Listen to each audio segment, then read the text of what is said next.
Climbing is a sport where weight definitely plays a part, and I think it's both irresponsible and negligent to pretend that it doesn't. However, it's not quite as simple as lose X kilos, climb X harder, and that's something I've very much come to learn in the past year. It's a topic that I've thought a lot about during my 10-ish years of climbing, and also one that's fairly close to my heart and history. In today's video, I'll explain why that is, what I've learned about it, and lastly how I sent my first boulder of the grade V15 while technically being overweight, and also explain why that sentence is incredibly stupid. However, we gotta start at the beginning, before I'd even begun climbing. When I was 14 years old, they weighed me at the nurse's office once. And they said, "You're dangerously close to being obese, and you should be careful with this." Was I big? Maybe a bit, but nothing that far out of the ordinary. And as a 14-year-old kid, hearing those things can put a bigger mark on your self-image than they're supposed to. If you fast track a few years, I began climbing and growing. It all happened pretty fast, and suddenly I was 20-something centimeters taller and weighed even less than I did at the nurse's office. At this time, my progression as a climber kept skyrocketing, and I remember thinking that it was good that I was losing weight, thinking that that was a key to the success. However, as I grew older, I started packing on more mass, as you can expect. Regardless of that, I kept on progressing, but in my mind, that was simply because I've been doing it for longer, which of course will be an important factor to improving at literally anything. Ultimately, I finished growing and I was around 184 centimeters, which is around 6'1", and I weighed approximately 62 kilos. And just a few years after that, I'd ended up around 76 to 78 kilos. This point is where I'd started to become a pretty strong climber, making finals at the national championships and climbing my hardest outdoors. Whenever I talk to people, I'd often be referred to as a heavy and big climber, and historically speaking, that was probably quite true. Climbers have generally been a bit smaller in their stature, and it's easy to get sucked into the idea that smaller equals better for climbing. I most definitely did, at least in theory. And by that, I mean I never tried intensely to become the smallest I could become to progress as a climber, because I knew that for my general health, that just wouldn't be sustainable. However, I've always been doubtful that I could climb at a higher level if I also gained a bunch of weight, and I would often make sure that I stayed as steady as possible around those 76 kilos. Over the years, I've fluctuated towards 80 plus kilos at times, but I've never stayed there for more than a couple of weeks at the longest. Simply because I was always trying to feel strong on the wall, and as soon as I didn't, I took the short-term route to getting there, which meant cutting down weight. Short-term gains often come with long-term problems, and in September of 2022, I started to feel tired in my body. I'd felt this way before, but this time I got sick a little bit more than what I felt was reasonable, and I just couldn't train as hard as I wanted. That's when I decided it was time to switch things up. I basically said make it or break it, and decided that I would try to increase my weight as much as I possibly could over the coming months, with the idea that as long as I train as hard as I can and want to, whatever happens is fine. I started taking protein shakes, creatine, and made sure that whatever I ate was just going to be blissful joy and fuel for my training. Now the first month was brutal. I gained around 4 kilos and felt heavy as all hell on the wall. I for sure wanted to go back to my old ways and surrender to the idea that I had to be lighter, but this time I just said nah, fuck it, I'm gonna keep going. It took around 2 more weeks until I started to notice the changes in my body. My strength levels started catching up to my new weight, and what followed were some of the most productive and strong weeks of my entire climbing career. It's almost hard to put into words just how much of a contrast it actually was, but I'll try to explain it with the 159 campus move. So, story time. This is something I've tried to achieve for many years, around 7 to be precise. I started stagnating at this around 5 years ago when I began hitting 158 consistently and 158.5 on good days. With my new training routine put into place, 159 just went down on the spot. Now bear in mind that over the years I trained for this move specifically and I never got into the finish line. But now, just as a byproduct of my other training and eating habits, it went down. For me, this was like the ultimate test, and it was actually understandable that it went when I was looking at my other benchmarks.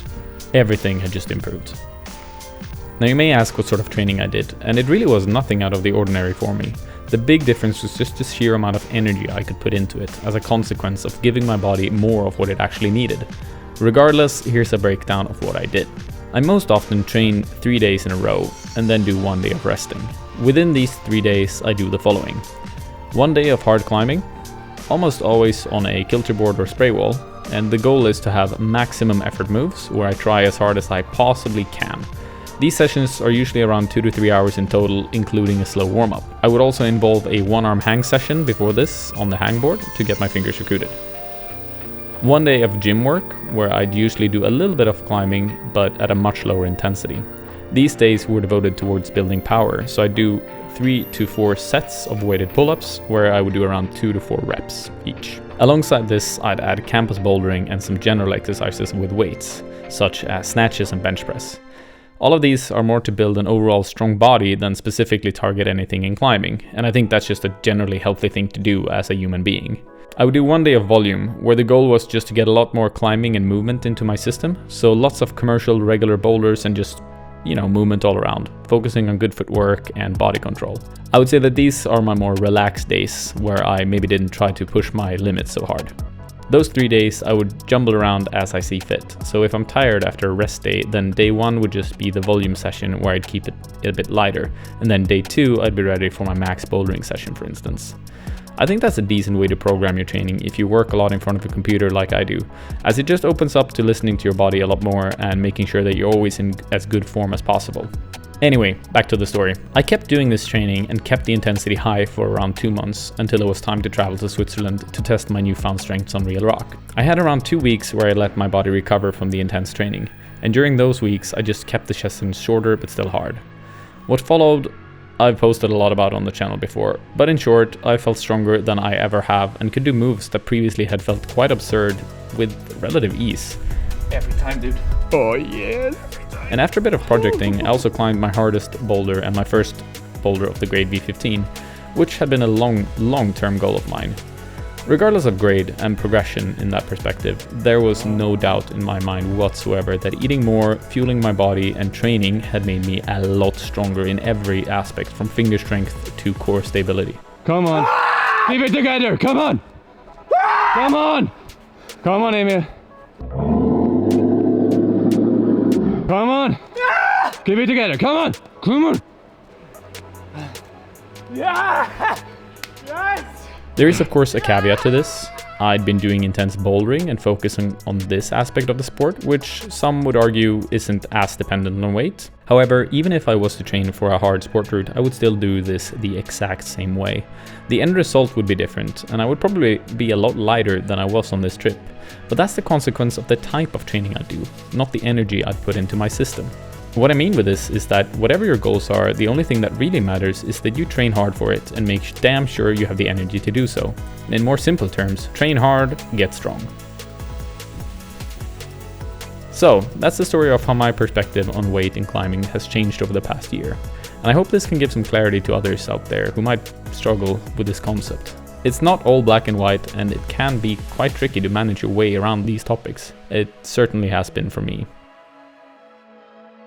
Lastly, I want to mention that around 2 weeks after my return from Ticino, I weighed in at 85 kilograms, which according to the BMI scale meant that I was overweight. I was literally in the shape of my life, doing body-weighted feats I'd almost never dared to dream that I'd be able to do. And I don't know, I doubt I need to explain much further just how ridiculous that actually is.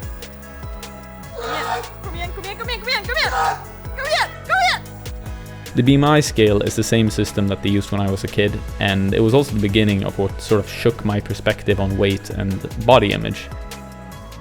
We're all unique individuals, and our bodies can do pretty crazy things. The number on the scale really means absolutely nothing in the context of that, and I wish somebody would have shown me that a decade ago when I first got into this amazing sport. Anyway, thank you all for watching and listening. I hope this episode gave something extra to at least one of you. Flex the muscles.